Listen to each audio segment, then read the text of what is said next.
예, 증인 조태용에 대한 증인신문 절차는 녹음이 필요하다고 인정되므로 형사소송법 제56조의 2 제1항에 따라 그 전부에 대해서 녹음을 명합니다. 증인신문 내용이 모두 녹음되니 발언하실 때에는 반드시 마이크를 사용하여 말씀해 주시기 바랍니다. 그리고 증인의 증언으로 인하여 증인 본인 또는 증인의 친인척 관계에 있는 사람이 형사처벌을 받을 염려가 있는 경우나 증인이 업무상 알게 된 타인의 비밀에 관하여는 증언을 거부할 수 있습니다. 증인 지금 저희가 파악하기로는 3건의 재판이 진행 중인 것 같은데 맞습니까? 네, 맞습니다. 예, 오늘 그 증인신문과 관련해서 본인이 형사처벌을 받을 염려가 있는 그런 경우에는 그 질문에 대해서 증언을 거부할 수 있습니다. 네, 잘 알겠습니다. 예.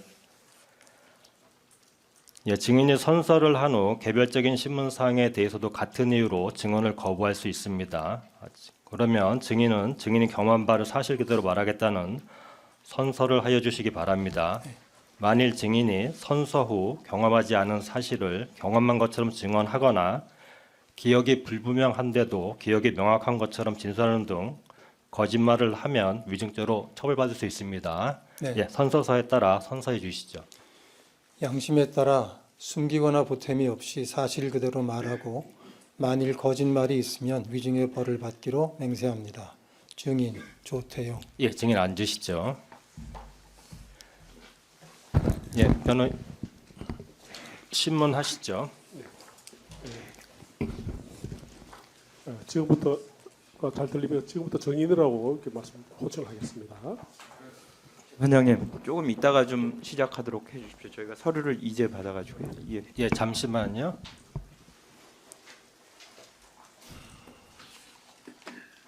예, 되셨습니까?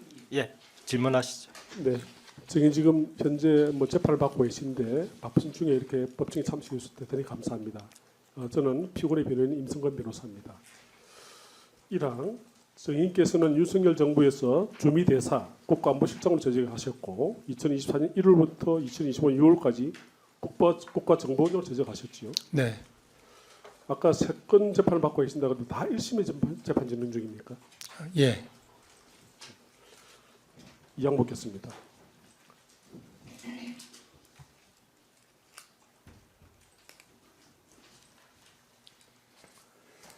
이 증인께서 하신 진술을 줬습니다. 증거수본 22, 조태용 진술 줘서 증거기록 623면에서 623면을 제시하겠습니다. 증인은 2024년 11월 3일 저녁 8시에 주한 미국 대사 송별 만찬이 끝나고 윤석열 대통령으로부터 비화폰으로 전화를 받아 대통령실로 가게 되었다 이렇게 진술하셨죠. 대통령 전화를 받은 거 맞습니다. 그 후에 이 강용구 부속실장이 어디 계시냐 들어오라 이래서 들어가신 거네요, 그죠?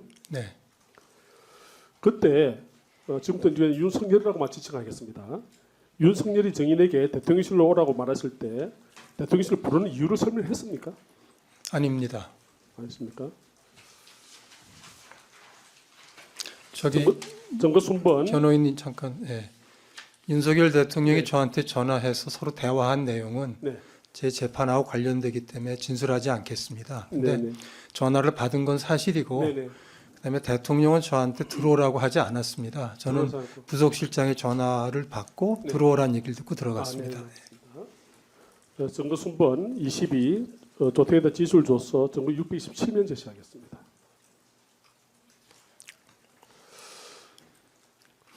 증인께서는 당시에 윤석열이 증인을 피고인의 후임 총리로 지명하는 일로 증인을 부르는 것이라 추측했다 이렇게 진술하시는데 그 맞습니까? 참 저진술 하면서 제가 좀 굉장히 힘들었습니다. 왜냐하면 조사를 저게 뭐 첫 번째 조사는 아니었던 것 같고 몇 번 조사 받았을 텐데 이제 국정원장으로서 12.3 비상계엄을 사전에 같이 계획한 게 아니냐라는 취지의 질문을 굉장히 많이 받았고 그래서 제가 부득이하게 그때 들어갈 때 제 보좌관하고 전화를 두 차례인가 한 게 있었는데 그때 저걸 제가 물어봤거든요. 혹시 갑자기 밤에 제가 들어가게 됐는데 무슨 일인지 모르겠는데 혹시 무슨 일 같으냐 해서 이제 서로 대화한 내용이 있어서 저걸 제가 진술했습니다. 근데 진술한 취지는 제가 비상계엄에 대해서 사전에 알지 못했다는 점을 방증하는 차원에서 제가 진술한 것이고, 사실 지금 제 진술에도 나와 있습니다만은 진술하면서도 저 얘기를 하기가 참 창피하다 하는 생각을 많이 했습니다. 2-2항 생략하겠습니다. 3-2항 생략하겠습니다. 사항 물어보겠습니다. 증거순번 564번 실황조사서 증거기록 2만 101페이지부터 102면을 제시하겠습니다.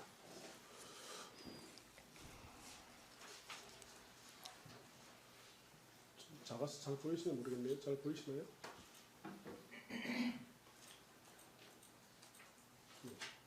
보이시죠, 그죠? 정의는 2024년 11월 3일 20시 55분 53초에 오탑니다. 20시 8시 55분 53초에 대통령실 대책실에 입실을 했고, 정인이 입실할 때 대책실에는 정인보다 6분 빨리 조태열 전 외교장관이 있었죠. 네, 6분인 건 몰랐지만 먼저 네, 먼저 있었습니다. 있었죠, 그죠? 여기 보면 정인이 20시 55분 53초에 들어가셨고, 조태열 장관은 20시 49분 07초에 들어갔거든요. 정거순번 22 정거기록 628면 제시하겠습니다. 정의는 대책교실에서 조태열과 대화하면서 윤석열이 왜 부른 것인지 물어봤는데 조태열도 알지 못했다 이렇게 진술하셨는데, 다 알지 못했습니까? 왜 가는지 몰랐습니까? 제 기억에는 조태열 장관이 저한테 먼저 무슨 일이냐고 물어봤던 것 같고, 네. 아무래도 제가 국정원장이다 보니까 무슨 정보를 많이 알고 있어서 저도 모른다, 혹시 우리 외교부 장관은 무슨 일인지 아느냐 하고 네. 간단히 둘이서 대화를 하고 좀 서로 왜 왔는지 모르는 가운데 기다리고 네. 있었습니다. 정의는 20시 56분에 조태열과 함께 대통령 집무실에 입실을 하셨죠. 네, 그렇습니다. 김용호가 정인이 먼저 집무실에 입실했다 진술했지만, 정인은 조태열 전 외교장관과 함께 집무실에 입실했을 때 김용호를 보았고, 김용호가 정인보다 먼저 집무실에 입실해 있었은 게 분명하죠. 예, 저도 조사받을 때 똑같은 얘기를 들었는데, 네. 내가 기억을 더듬어 봐도 제가 분명히 네. 조태열 장관이랑 같이 기다리다가 같이 들어갔습니다. 그래서 그렇게 진술했습니다. 김용호가 진술한 거 좀 잘못 진술한 것 같다 이렇게 말씀하신 거죠. 그날은 모든 사람이 다 기억이 네. 정확치 않아서 서로들 굉장히 엇갈리는 진술들이 많다는 걸 제가 조서를 보면서 알게 됐습니다. 네. 6항은 생략을 하겠습니다. 6-1항을 구체적으로 물어보겠습니다. 그 집무실에 들어갔을 때 정인께서 피고인이 조태열 장관에게 이게 외교적으로 어떻게 했느냐라고 물어보았고, 조태열 장관은 이에 대해서 외교적으로 많은 문제점이 있다라며 대답하여 윤석열 앞에서 개혁을 반대한 취지로 이야기를 했다 이렇게 진술을 하셨죠. 예, 제가 참 그날은 기억이 좀 지금 이제 기억나는 대로 말씀드리는 거죠. 네. 재판장님.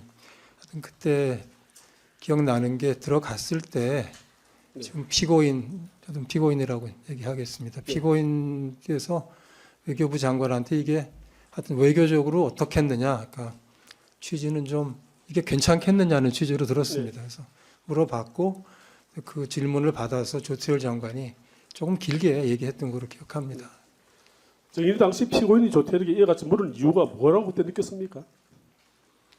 이거는 제 생각입니다. 예, 제 네. 생각에 이제 비상계엄이라는 걸 들어가서 조금 있다가 알게 됐고, 그런 상황에서 이제 비상계엄이 되면 외교적으로 어떻게 되겠느냐라고 물어본 거는, 제 생각에는 외교적으로 여러 가지 문제점이 있을 거라는 그런 취지의 이야기가 나올 거라고 생각하면서 물어보지 않았을까, 저는 그렇게 생각합니다. 조태열이 반대 취지로 이야기를 하자 윤석열에 대해서 어떤 반응이 나왔습니까? 당시 그건 정확히 기억 못하겠습니다. 기억 못하겠습니까? 예. 전체적으로 모든 사람이 걱정하고 했던 기억과 대통령이 비상계엄이 필요하다고 계속 대통령 입장에서 설명했던 그런 전체적인 기억은 있는데, 누가 어떤 말을 했는지는 사실 지금도 기억이 잘 나지 않습니다. 네, 좋습니다. 증거기록 629면 제시하겠습니다. 이 정인께서 하신 진술 중 일부인데요. 정인께서 피고인이 집무실에서 윤석열에게 비상계엄 선포에 대해서 우려스럽다는 취지로 이야기를 했다 이렇게 진술하셨습니다. 이 피고인이 윤석열에게 구체적으로 어떤 말을 하면서 우려스럽다고 얘기를 했는지 혹시 기억나세요? 그 기억이 나질 않습니다. 잘 기억이 나지 않죠? 네. 구체적으로 어떤 말씀하셨는지 기억이 나지 않습니다. 저기 쓴 것처럼 이제 우리 피고인을 포함해서 거기 있었던 사람들이 네. 모두 다 우려스럽다는 얘기를 했다 이렇게 제가 진술을 했고 했는데 네. 그때도 구체적인 표현은 제가 진술하지 그렇게 못했습니다. 못했고. 예. 혹시 이 김용호 전 통일부 장관은 피고인이 먼저 총리님과 조태열 장관이 윤석열 대통령의 계엄 선포를 반대한다면서 그 이유를 설명하였다.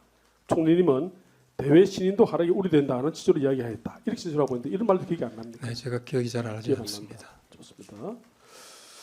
증거 기록 630에서 631면 제시하겠습니다.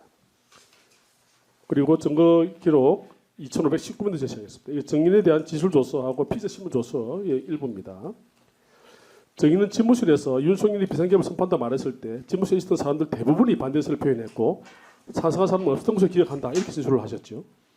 네, 다시 한번 그 당시에 윤석열이 비상계엄 선포한다고 말했을 때 집무실에 있던 사람들 대부분이 다 반대 의사를 표현했고 찬성한 사람은 없었던 것을 기억한다. 이렇게 진술을 찬성하는 사람은 없었던 거로 기억하는데 하셨어요. 네. 나중에 조사를 하면서 김용현 장관에 대해서는 잘 모르겠다고 제가 진술한 것도 김용현 있습니다. 장관은 잘 모르겠다. 네, 이 김용현 장관을 제외하고 찬성한 사람 한 사람도 있었습니까? 없었습니다. 찬성한 사람은 확실히 한 사람도 없었습니다. 예. 그러면 저기는 그 박성재, 이상민 장관도 걱정된다는 취지로 진술했다고 되어 있는데 구체적으로 박성재나 이상민 장관이 어떤 말을 하면서 걱정된다는 말로 반대했다는 거 기억나세요? 그것도 기억이 잘 나지 기억나지 않습니다. 않으시고. 네. 9-2양 생략하겠습니다. 7-2양 생략하겠습니다. 대통령실 영상 파일을 잠깐 보여드리겠습니다. 영상 파일 중에 21시 09분 30초에서 21시 10분 50초 부분입니다.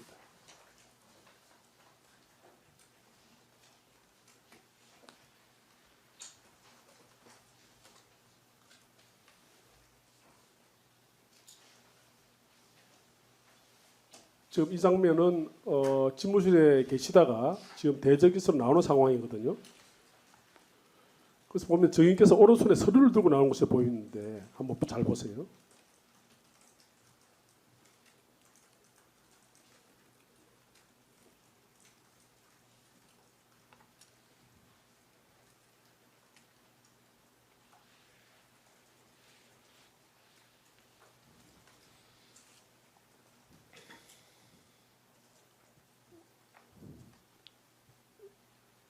서류를 들고 나왔어요. 지금 여기에 지금 비치는 분이 증인 맞죠, 그죠? 백선 장관 바로 옆에 있는 분, 네, 있는 분. 맞습니다. 뭔가 서류를 하나 들고 나온 거 보이는데 이 서류가 뭔지 혹시 증인 기억나세요? 그는 제 재판하고 관련이 되기 때문에 네. 진술하지 않겠습니다. 진술하지 않으셨습니까? 네, 좋습니다. 그럼 8-2항도 묻지 않겠습니다.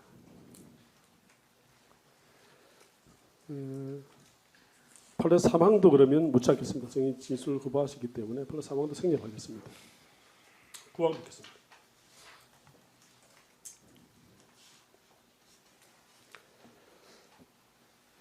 증인에 대한 증거순문 8번, 증인에 대한 피의자 신문조서, 증거기록 2528에서 2529면 제시하겠습니다. 증인께서는 국정원로 재정원장 재직하실 때 계엄사령관 박한수를 만난 적이 없고 비상계엄 선포 전에 회의에서 계엄사령관 임명에 관한 논의가 이루어지지 없다. 이렇게 진술하는데 사실입니까? 예, 제 기억에는 비상계엄 사령관 임명에 대한 네. 국무위원들 사이에 논의가 없었던 것이 제 기억입니다. 네. 근데 이제 저도 이제 지금 CCTV를 보여주셨습니다만은 CCTV를 보고 나니까 뭐 지금 보여주신 장면 말고도 예컨대 제가 담화문을 끌어다 읽는 장면이 있었어요. 근데 전혀 제가 기억을 못해서 몇 차례 하여튼 제가 그런 일이 없었다고 진술을 했기 때문에 네.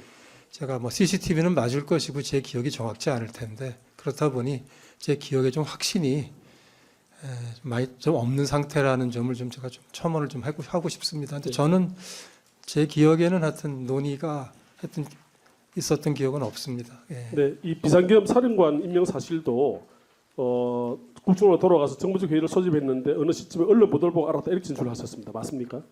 예, 그렇게 진술했습니다. 그다음 상황을 모르겠습니다. 정의는 대통령 집무실이나 대적겸실에서 이 계엄 포령, 계엄 사령부 포령 제1호 있지 않습니까? 요 계엄 사령부 포령 제1호 아시죠? 증거 기록 2529면입니다. 이 포령도 나중에 언론 보도 보고 알았다 이렇게 말씀하셨는데 맞습니까? 네, 저 포고령은 제가 그날 밤에 무슨 문서로 본 기억이 없습니다. 예. 없으시고요. 네, 문서로 보지 않았습니다. 혹시 구다 사항입니다. 이 대통령 집무실이나 대식견실에서 이 계엄사 사령부 포고령제 1호의 내용과 관련해서 논의를 하거나 또는 윤석열 또는 김용현이 그 내용을 설명한 적이 있습니까? 이 내용을 설명하거나 논의한 적이 있습니까? 제 기억에는 없었습니다. 예. 없다. 시팡.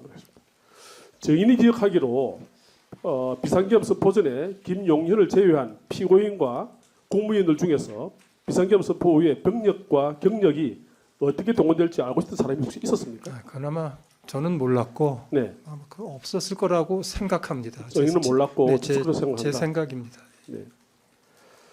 자, 증인에 대한 피의자 신문 조서 정거순번 82번 2,500 정거기로 2,583면에서 85면 제시하겠습니다. 보면 당시에도 이렇게 진술을 하셨습니다. 저희께서 대통령 집무실에서 군과 경찰을 어떻게 동원하는지에 대해서는 구체적으로 논의 적이 없다 이렇게 진술하셨죠. 군과 이 사실이죠. 네, 경찰이 어떻게 동원될 거냐는 구체적이 아니라 사실 논의가 없었습니다. 없었다. 예, 없었습니다. 네네. 제 기억엔 없었습니다. 10-2항 생략하겠습니다. 10-3항 물어보겠습니다. 집무실과 대식견실에서 윤석열과 김용현을 제외하고 비상계엄 선포 전에 비상계엄 선포되면 병력이 국회로 이동하여 국회를 점거할 것을 알고 있던 사람이 있었습니까? 그거는 뭐 사실로서 물으시면 제가 모른다 하는 게 답인 것 같고. 모른다. 예. 제가 그날 거기 있으면서 저는 몰랐고 네. 제가 보기에 그걸 아는 것처럼 그렇게 뭐 행동하거나 하는 사람을 보지는 못했기 때문에 네. 제 생각에는 없었을 것 같다라고 생각합니다. 예. 점거기록 2,484면과 2,485면을 제시하겠습니다. 이거 한번 보세요. 이 질문에 이렇게 질문이 나왔어요. 당시에 김용현이 헌법재판소 탄핵심판 때 제4차 변론기일에서 국무위원 중 일부가 계엄에 동의하였다라고 증언을 했는데 국무위원 중 누가 계엄에 동의하였던 것인가요? 하니까 저는 아니라고 생각합니다. 한 사람도 알겠다는 사람도 없고 없었다 이렇게 진술하셨죠, 그죠? 네, 이제 그렇게 그러면 저희께서 생각할 때는 이 김용현의 현재 이 증언은 사실과 다른 진술이다 이 말이죠. 지금 헌재 증언에 대해서 사실과 다르면 또 위증이 될 텐데 제가 그렇게 뭐 규정을 지을 증인으로서 그런 입장은 아닌 것 같고요. 저는 그렇지 않다. 저는 그렇지 동의하는 사람은 못 봤다라고 네. 생각하고 있고 지금도 그렇게 생각하고 그래서 그대로 진술했습니다. 증거순번 82번 증거기록 2,589에서 2,591면 제시하겠습니다. 이 증인에 대한 피의자 신문조서의 내용입니다. 한번 보세요.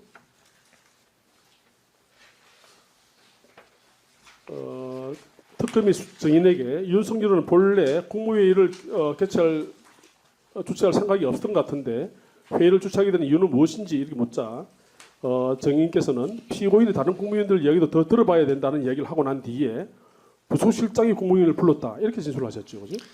조금 말씀을 좀 드리고 싶은데 네, 저런 취지의 질문을 제가 한 번이 아니라 여러 차례 받았습니다. 네네. 그런데 제가 지금 기억으로 정리해서 말씀드리면 네,